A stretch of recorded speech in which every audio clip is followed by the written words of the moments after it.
Voilà, bonjour et toujours bienvenue sur la mécanique universelle. Nous sommes toujours le dimanche 5 mars 2023 et je continue mes petites euh, digressions à partir de mon site mécaniqueuniverselle.net que vous avez devant les yeux et qui essaie d'expliquer que l'humanité évolue vers son ultime perfection, l'extase. Entre autres, hein, il faut une perfection aussi technique, il faut l'écrin dans lequel l'extase pourra s'exprimer, évidemment. Donc l'écrin, je vous laisse imaginer, et puis de toute manière, vous retrouvez ce que je veux dire sur ce site mécaniqueuniverselle.net. Alors, en allant vers cette extase, cette théorie qui a été créée entre 1999, fin 1999 et 2003 en gros, pour la plus grande partie de ce travail. Pendant cette période-là, j'ai fait accidentellement l'expérience de l'extase. Et donc, ça a duré une semaine, et donc j'ai compris ce qui s'était passé. Quelque temps après, en étant sorti de cet état, parce que dans cet état-là, il n'y a aucune réflexion qui peut se faire, c'est juste on est en état de contemplation. Et donc, en sortant de cet état, j'ai pu revenir en mémoire sur ce que j'avais vécu, ce que j'avais ressenti, comment ça s'était passé, etc. Et quelque temps plus tard, j'ai vu un reportage sur les baleines. Et alors, j'ai fait tout de suite le lien entre l'état d'extase dans lequel j'étais et la vision que me donnaient les baleines dans leur vie, leur façon de se mouvoir, d'avancer, etc. Donc, j'en ai conclu que les baleines avaient déjà atteint l'état que l'humanité cherche à atteindre, cet état d'extase. Et j'ai essayé de réfléchir là-dessus. Voilà. Alors, c'est intuitif, hein, c'est pas scientifique, mais je vous le livre comme ça et vous y réfléchirez, vous verrez si, voilà, chacun doit mettre son libre arbitre devant tout ça. Alors, j'en étais à cet état, à ce moment de ma page. Donc je lis et puis je commente s'il faut que je commente un petit peu pour préciser. L'extase chez les baleines.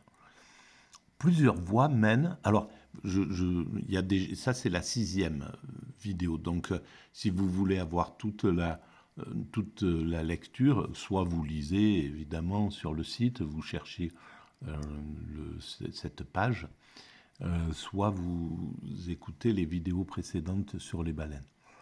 Alors, plusieurs voies mènent à l'extase. La 16 en est une.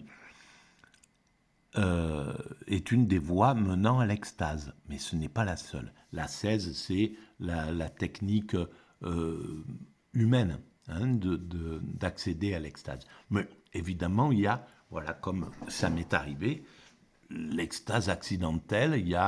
On peut atteindre l'extase par l'état de mort imminente, on peut atteindre l'extase peut-être avec des produits, etc. Bon, il y a différentes voies.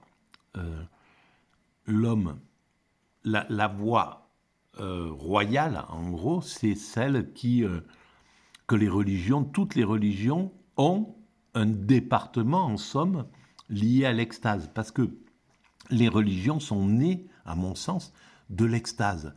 Voilà, les Moïse, les Jésus-Christ, les Mohamed, les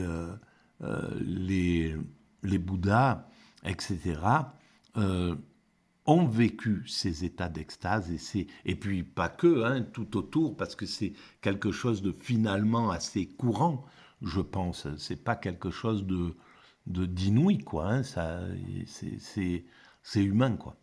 Et donc, et à partir de cet état d'extase, qui est une sensation d'amour, mais absolue, on comprend, on est en fusion avec l'ensemble de la création, on est dans une compréhension extrêmement pointue d'une conscience universelle, en somme. Et donc, c'est évident que ça engendre l'idée du divin, la religion telle qu'on la pense. Donc je pense que l'origine de toutes les religions vient de l'extase. Voilà, c'est ma conviction. Ça mérite encore aussi des réflexions. Mais tout ce que j'écris et tout ce que je dis mérite des recherches, hein, quoi qu'il arrive. Alors, donc voilà, cette aptitude à formuler et à analyser ses impressions et ses émotions est une chose unique. Elle nous offre l'ascendant sur toutes les autres espèces. Ça, c'est parce qu'on peut analyser l'extase, on peut écrire sur l'extase, mais ça n'équivaut pas la sensation de l'extase. Mais cette qualité n'a rien à voir avec le sentiment lui-même. La réalité d'une sensation n'est pas ce que l'on peut en dire, c'est ce que l'on ressent. Et cette faculté de ressentir, nous la partageons avec la plupart des autres animaux de la création. Hop. Voilà. Pardon. Alors, de la création. Notre seule différence est de pouvoir la conceptualiser, l'expliquer. L'extase n'est pas un concept. L'état extatique, par exemple, est une sensation intime et personnelle. Elle est tout à fait indépendante de l'explication que l'on pourrait en faire. Un être humain, à qui il manquerait la parole, est capable, comme n'importe qui, d'accéder à ce genre d'expérience. Cette expérience ne dépend pas non plus de la culture, de l'éducation ou d'une conduite qui serait typiquement humaine, même si la culture, l'éducation, l'expérience, la conduite y joue, bien entendu. Un moine zen, voilà, c'est toute une culture qui le pousse, qui le conduit à aller expérimenter ça. Un sage soufi, c'est tout un contexte qui va le conduire à ça. Mais moi, j'ai fait cette expérience de façon accidentelle, par exemple. D'autres, pareil. Voilà. Donc c'est pas lié à une religion. Les religions facilitent cela, sont les initiatrices de cette pensée, de cette puissance de conscience. Mais voilà, ça peut être tout à fait indépendant du religieux. Des mammifères vraiment supérieurs. Pour la mécanique universelle, certaines baleines ont déjà atteint ce degré supérieur de l'esprit. Évidemment, il s'agit d'une hypothèse. Aujourd'hui, personne ne peut prouver qu'il y ait ou non ascension des baleines au degré de la sagesse et de l'extase. Mais la science commence à peine à s'intéresser à cet état subliminal chez l'homme. Alors, chez la baleine, n'en parlons pas. En tout cas, nous aurions tort d'imaginer qu'il faut absolument être homme pour atteindre l'état d'extase. À mon sens, l'espèce ne détermine pas l'ascension ou la non-ascension, l'accession ou la non-accession à cet état. Il dépend de la condition dans laquelle est placé l'esprit. Si nous mettons de côté les cas d'extase accidentelle, la plupart des extatiques volontaires, le Bouddha par exemple, parlent d'un paysage intérieur bien précis. Sous ce décor règne la quiétude, la sérénité, l'immédiateté, la lenteur, l'amour, une sorte d'indifférence et de vide de l'esprit. D'indifférence, pas indifférence, mais une indifférence dans l'amour, hein. C'est-à-dire que tout est amour absolu, donc on ne peut pas distinguer les choses entre elles. Un homme ou un animal sur le qui-vive permanent est contraint de se défendre en permanence, ne peut accéder à la quiétude et à la paix. Un individu obligé d'être à l'affût, soumis en permanence aux caprices du climat, à ceux de ses pulsions, ne peut s'élever à la sérénité et au vide de l'esprit nécessaire à la béatitude. La plupart des hommes, comme la plupart des animaux, sont obligés de vivre ce type d'existence, c'est-à-dire une existence normale, ordinaire. des existences où se mêlent la peur, le désir, l'action, les passions, les envies, les ambitions, etc. Bref, tous les états incompatibles avec l'extase. Mais quelques rares éclaireurs pourtant parviennent à s'isoler du monde actif et des valeurs constructrices pour vivre l'expérience extatique.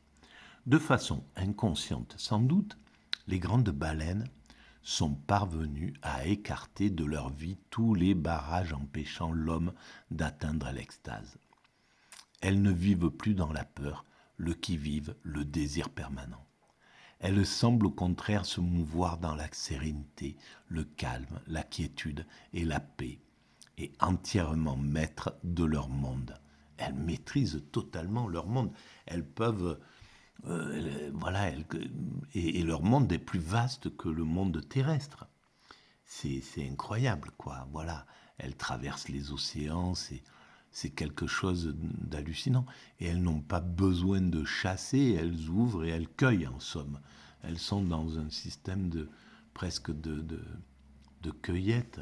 C'est incroyable. Elles n'ont pas besoin de se battre pour conquérir. C'est à travers des sortes de sauts, de danse qu'elles sont dans la séduction.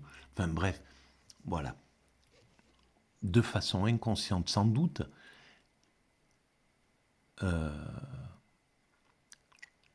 les grandes baleines sont parvenues à écarter de leur vie tous les barrages empêchant l'homme d'atteindre l'extase. Elles semblent au contraire se mouvoir, etc., dans la sérénité et entièrement maîtres de leur monde. Les baleines et l'extase. Un monde de lenteur. L'homme n'est perfectible. L'animal n'est parfait. Louis de Bonald. Ben oui, nous sommes perfectibles, mais nous allons vers la perfection. Les animaux ne sont pas nés parfaits, ils ont évolué vers la perfection. Et nous faisons tout simplement la même chose. La douceur, l'amour et le plaisir d'exister ne seraient-ils pas les sentiments offerts à notre conscience par les grands cétacés ? En regardant vivre les baleines, tout porte à croire qu'elles évoluent dans un état d'extase permanent. La lenteur de leurs mouvements, leur paisibilité, leur quiétude, leur insouciance, leur relation sociale sans agressivité, leur façon d'utiliser la compétition ludique pour exécuter leur parade amoureuse, la maîtrise de leurs tendances, égoïsme, égocentrisme, prédation, violence, tout ça, elles s'en sont délivrées. Tout cela nous fait penser à l'état d'esprit et au comportement du béat, de l'ascète en extase, du nirvanien. Comme l'extatique, les baleines semblent vivre dans un immédiat permanent. Et tous les animaux, d'ailleurs, sont dans cet immédiat permanent. Sauf qu'ils sont dérangés. Ils ne peuvent pas atteindre tous l'extase parce qu'ils sont dérangés par leurs pulsions. Les grands singes, nos cousins singes, sont dans l'état d'immédiat qui est la réalité de l'extatique. Mais seulement, ils ont des pulsions. Ils ne peuvent pas rester dans cet état parce que voilà, il y a du désir, il y a des luttes d'influence, il y a de l'agressivité, il y a de la violence qui est quotidiennement, ils sont soumis à ces pulsions. Et en fait, l'humanité, en sortant des primates naturels, en se séparant des autres primates, c'est justement pour pouvoir travailler sur ces pulsions qui empêchent nos cousins singes d'être dans un état d'extase alors qu'ils sont dans l'immédiateté, qui est la clé de l'extase. Mais une des clés de l'extase, l'autre clé, c'est la maîtrise totale des pulsions. Voici. Comme l'extatique, les baleines...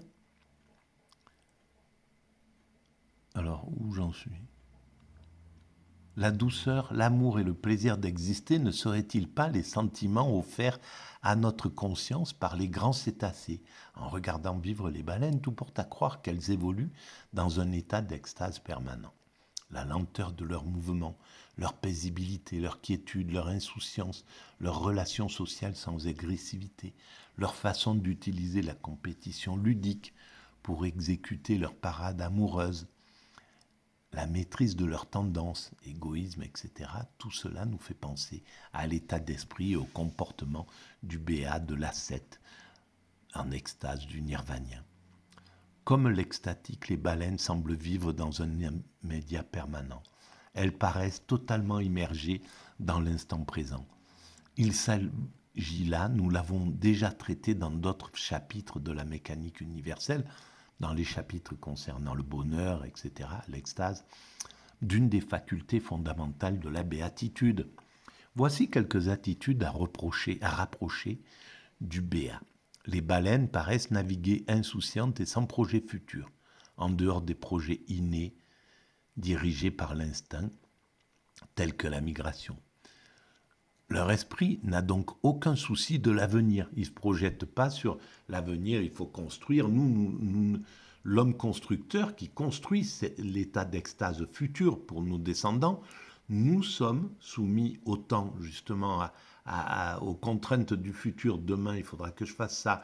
Il faut prévoir tant de temps pour construire telle chose, etc., etc. On est soumis au temps, en fait. Et donc, on sort de l'immédiat. Et l'immédiat, c'est la contemplation. Voilà. Leur esprit n'a donc aucun souci de l'avenir. La plupart des animaux sauvages nous évitent tant qu'ils le peuvent. La baleine, au contraire, semble accorder encore toute sa confiance à notre espèce, alors que nous la chassons. Et pourtant, les baleines s'approchent de façon... Donc, elles n'ont pas de crainte, de peur instinctive, au fond. Et c'est parce que nous sommes des prédateurs récents de la baleine, tout au plus quelques centaines ou milliers d'années.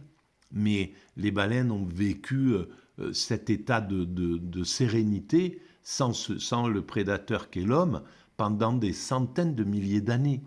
Et donc elles sont encore imprégnées de tout cela. Évidemment, si nous continuions à les chasser, elles développeraient au bout de quelques générations, de plusieurs générations, la crainte, etc. Voilà, et heureusement, nous sortons de cet état de chasse. Malgré la chasse intensive perpétrée par l'homme, son seul véritable prédateur, la baleine n'a développé aucune appréhension vers nous. Au contraire, elles aiment notre présence. Sans peur ni rancune, ni ressentiment, leur esprit ne fait pas référence au passé. Comme l'esprit du béat, c'est exactement ça. Le béat est dans cet état-là. La mastodontidité égale l'ascétisme. Eh ben c'est en grossissant qu'elles ont ce que l'ascète cherche à travers la maîtrise de lui-même d'atteindre cet état de sérénité, en grossissant, en devenant la plus grosse forme vivante, qui empêche les prédateurs de s'attaquer à elle, eh ben, elle a atteint la même chose. Les baleines ont atteint cet état extatique supposé parce qu'elles ont réglé tous les empêchements naturels de la béatitude. Ces empêchements, l'humanité s'active depuis longtemps et de façon inconsciente à les résoudre.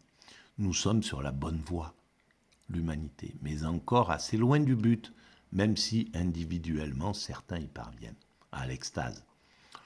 Pour l'homme, la quête de la nourriture s'est énormément simplifiée. En théorie, il y a suffisamment de denrées pour nourrir l'ensemble de la planète.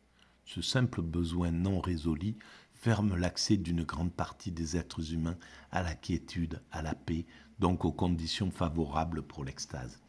Et je crois que c'est Malebranche qui a dit « il faut une certaine dose de sérénité pour pouvoir accéder à la spiritualité ». Évidemment, c'est ça. Et donc, on a les moyens. On aurait vraiment les moyens. L'humanité, nos dirigeants, les dominants n'ont pas encore atteint le degré, n'ont pas encore atteint le niveau des peuples dont ils ont la charge. En fait, ils sont encore dans la primatitude. Et c'est pourquoi on aurait les moyens là de faire un salaire universel, de donner à chacun les moyens d'être en paix, heureux, de ne pas avoir à convoiter quoi que ce soit, de ne pas perdre son existence à essayer de survivre, etc. On ne leur accorde pas ça, parce que le système dominant est encore archaïque. Il n'a pas pris conscience de ce qu'est la démocratie, la souveraineté du peuple, c'est-à-dire la souveraineté des valeurs du peuple par essence supérieure aux valeurs des dominants. Voilà, le peuple est supérieur aux dominants, sensiblement, intellectuellement, amoureusement, voilà, sur tous les plans, il est supérieur aux dominants. Et c'est pourquoi les dominants, leur rôle normalement en démocratie, c'est d'appliquer exactement les valeurs du peuple, par essence moins violente, moins combative, moins compétitive, etc., etc. Donc en théorie, il y a suffisamment de denrées pour nourrir l'ensemble de la planète, même si nous en avons les moyens. Notre archaïsme social et la force du narcissisme nous empêchent de gérer universellement ce besoin vital. Voilà, déjà en 2002, j'avais cet esprit un peu de révolte. Ce simple besoin non résolu ferme l'accès d'une grande partie des êtres humains à la quiétude, à la paix, donc aux conditions favorables pour l'extase. La baleine, de ce côté-là, s'est totalement adaptée à son milieu. Elle n'a pas d'effort à faire pour se nourrir. Et il n'y a pas d'individu qui se goinfre pendant que d'autres meurent de faim. Et vas-y, pif, dans le nez de ces égoïstes humains. En ce qui concerne son environnement, la baleine l'a entièrement apprivoisé. Elle en maîtrise tous les aspects. Et cet environnement, la mer, est bien moins dangereux que l'environnement terrestre. Risques sismiques, climatiques, etc. C'est vrai, c'est incroyable ça. À propos des prédateurs, la baleine s'en est délivrée simplement en grossissant. L'homme est parvenu au même résultat en éliminant les risques ou en les parquant. Et curieusement, là, on remet tout ce qui faisait peur à l'homme, les loups, les ours, etc. Il y a une mécompréhension de l'évolution, c'est quand même incroyable. Comment, et bon, ça participe à l'équilibre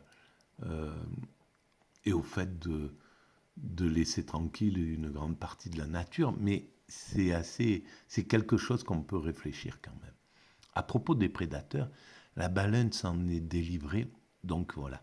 Le dernier véritable prédateur de la baleine, c'est l'homme, mais il s'agit d'un prédateur très récent pour cette espèce présente depuis des millions d'années sur Terre, enfin sur mer. Les cétacés ont donc vraisemblablement vécu très longtemps sans aucun réel prédateur. Autrement dit, elles ont vécu quelques millions d'années dans un état de quiétude psychologique absolue.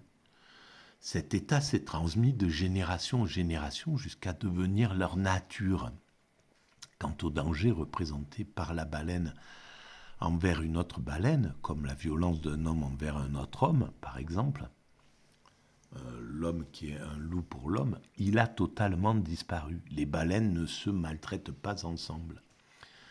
En effet, il n'y a pas de réel combat entre baleines, ni pour la séduction, la parade amoureuse est une sorte de ballet, une compétition ludique, ni de violence intergroupe, guerre de clans, d'ethnie, de communautés, qui font encore bien souvent le quotidien de l'homme.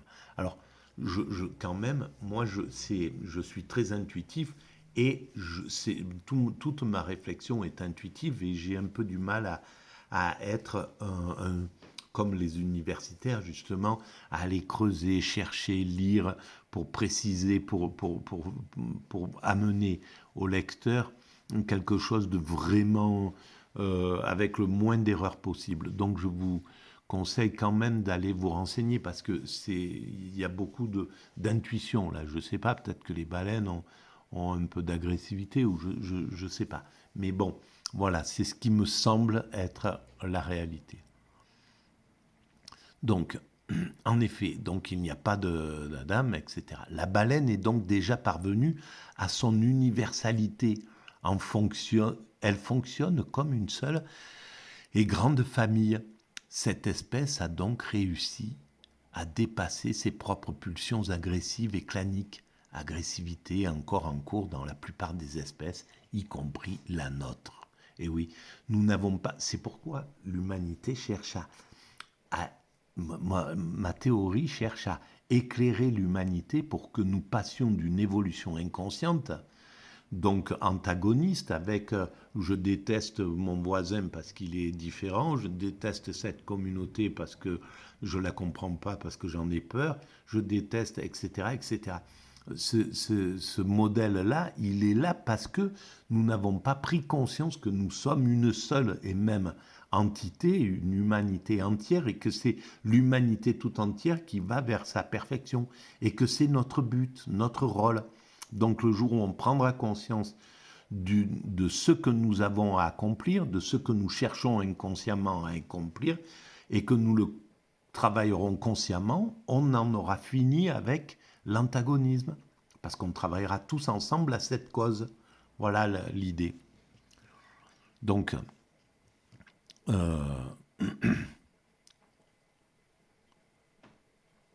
sans violence, sans agressivité, sans peur, la baleine avance dans l'existence entourée par l'amour des siens. Elle exprime sans cesse son amour envers les autres baleines, mais également envers tous les êtres vivants s'approchant d'elle avec de bonnes intentions. Il s'agit bien là du sentiment ressenti par la plupart des gens qui ont eu la chance de les approcher de près. Voilà. Tous ceux qui ont vu une baleine de près, ils ressentent, mais parce que l'empathie est là, donc on ressent cette... Il y a la transmission de l'amour entre les êtres humains, comme nous pouvons l'avoir avec un chien, avec un chat, avec une biche, avec n'importe quel animal. La plupart des animaux, il y a cette... Quand on donne, quand on envoie de l'amour, l'amour est là en même temps. Donc, c'est clair que c'est à cet état. La baleine est à un autre niveau de, de, de sagesse, on va dire. Vraisemblablement donc, cet état de nonchalance et de félicité, cette propension à exprimer ses sentiments et son amour envers les hommes, cette délicatesse, cette non-violence, cette façon extraordinairement douce d'élever ses petits avec une affection et des contacts subtils, et cette lenteur caractéristique correspondent à un état de béatitude, de nirvana, d'extase. Il y a une chose qui vient de me sauter à l'esprit, de pouvoir traverser comme ça, même en solitaire, tout leur milieu. C'est, voilà, le sage n'a plus besoin de personne pour émaner l'amour et pour se donner de l'amour. Il n'a pas plus besoin de relations humaines, en fait. C'est notre manque qui fait qu'on attend de l'autre qu'il nous comble d'un amour qui nous manque. Un sage qui arrive à jubiler, en fait, quand on est en extase, on n'a plus besoin du tout de se charger de l'autre. On va vers l'autre, on peut lui exprimer, etc. C'est là, on est dans l'amour de tout et d'autrui, donc. Mais le sage, il est devenu parfaitement autonome dans cette humanité. Et la baleine en est à cet état-là, à mon sens. Si cette hypothèse s'avère exacte, alors la chasse à la baleine s'apparenterait à la chasse à l'extatique. Ah oui, c'est ça, au meurtre d'un sage. C'est exactement ce que je pense. Et je l'avais envoyé, je pense, à quelques associations de baleines, des trucs comme ça. Je voulais l'envoyer aux Japonais qui chassent encore cette baleine. On leur accueille. Il faut qu'ils élèvent leur conscience à cet état-là. C'est comme si on tue gratuitement un sage, un moine zen qui est en méditation. Voilà, c'est exactement ça. Elle équivaudrait à l'assassinat d'un ascèse sans défense, car sans agressivité et sans crainte. Voilà. Alors, eh ben, on est arrivé à cela. Il y a encore un petit peu, je vais le lire puisque j'y suis, il sera un peu plus long ce texte. Texte issu d'autres sites. Les dauphins sont-ils conscients de leurs propres pensées?